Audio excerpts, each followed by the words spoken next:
Good evening, ladies and gentlemen. This is your ticker guy coming at you on the 30th of September with a late night update. I wish I was just here to tell you that the Senate has indeed decided to use a parliamentary trick, try to cram the no banker left behind bailout bill through the House by attaching it to a popular piece of Senate legislation. But that's not why I'm here.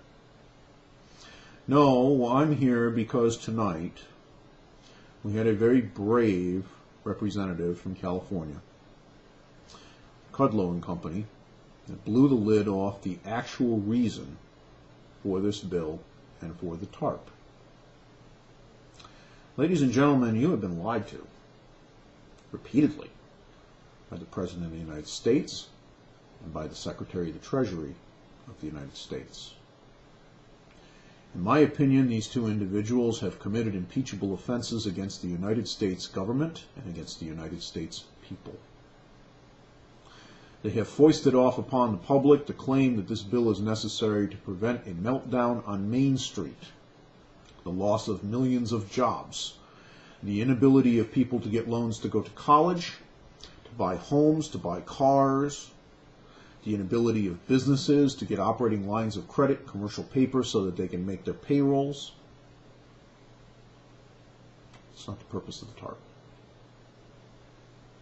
Mr. Sherman explains what the purpose of the TARP is. I'm going to play the clip from CNBC, used under fair use. Here we go. The bill is very clear. Assets now held in China and London can be sold to U.S. entities on Monday and then sold to the Treasury on Tuesday.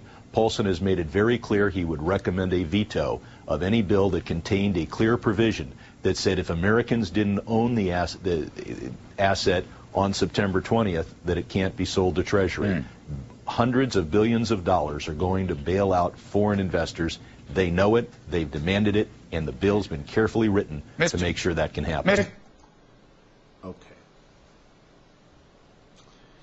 All right. Let's talk about this.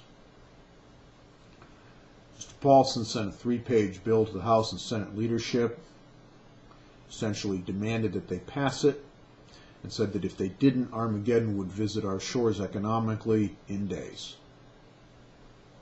The House and the Senate wisely said hell no, and went through and revised it. But the key provision wasn't that King Paulson was going to be crowned. The key provision, as we now have discovered, thanks to Mr. Sherman, is that the cow patties, or crap sandwiches if you prefer, could come from anywhere that Mr. Paulson would like to purchase them from. The definition of the underlying collateral for these securities is a residential or commercial mortgage. It doesn't say that that mortgage has to be written on a property in the United States. And Mr. Paulson said that he would recommend a veto, which he wouldn't do without the President's concurrence, if there was a restriction on foreign entities from proffering their debt into the TARP. Their bad debt, that is. After all, why would you sell your performing debt that's working out just fine?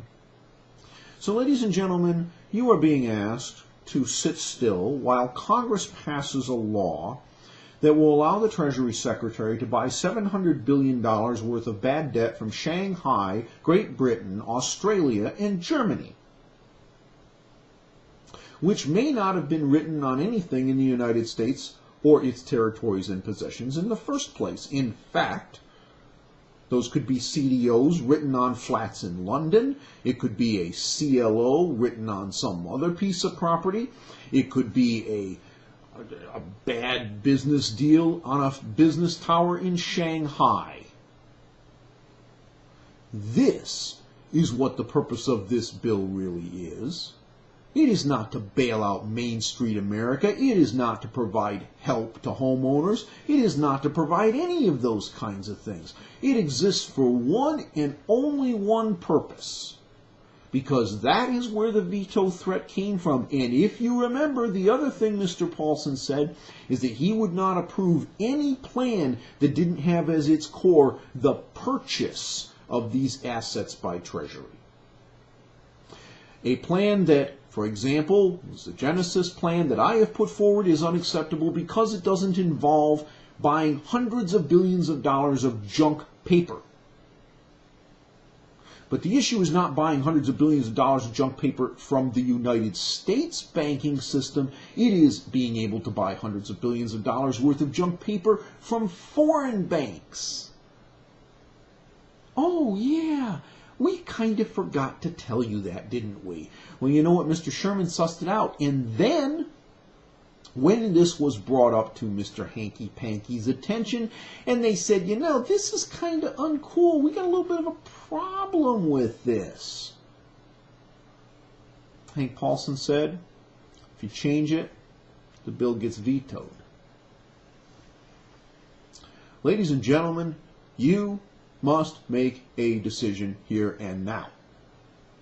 This video needs to get spammed to every email box in America today. You are about to be hung out to dry, not so you don't lose your job, not so your kid can go to college, not so you can buy a car, not so you can fix your roof, and not so you can get a mortgage to buy a house. That's what you're being told, but it isn't the truth. The truth is that this $700 billion rescue plan is all about rescuing a bunch of greedy bastards in other countries who made bad bets. And some of those bad bets may have been ours. And you know what? I bet there were some threats behind there. But we're not going to hear about that, are we? You know, China was making noises about that a few days ago. They've suddenly gone silent. Australia didn't, though. Neither has Germany, neither has Great Britain. All three of those nations have come out with really interesting little statements the last few days. I wondered what in the hell their motivation was to bitch about the fact that we didn't pass a bill on their schedule. Why the hell do they care? It's for United States citizens, United States commerce, United States banks, right? Wrong. You, the American citizen, need to choose. Are you going to enslave yourself? 25% of the federal budget, folks, and it's going to disappear into a tornado within days.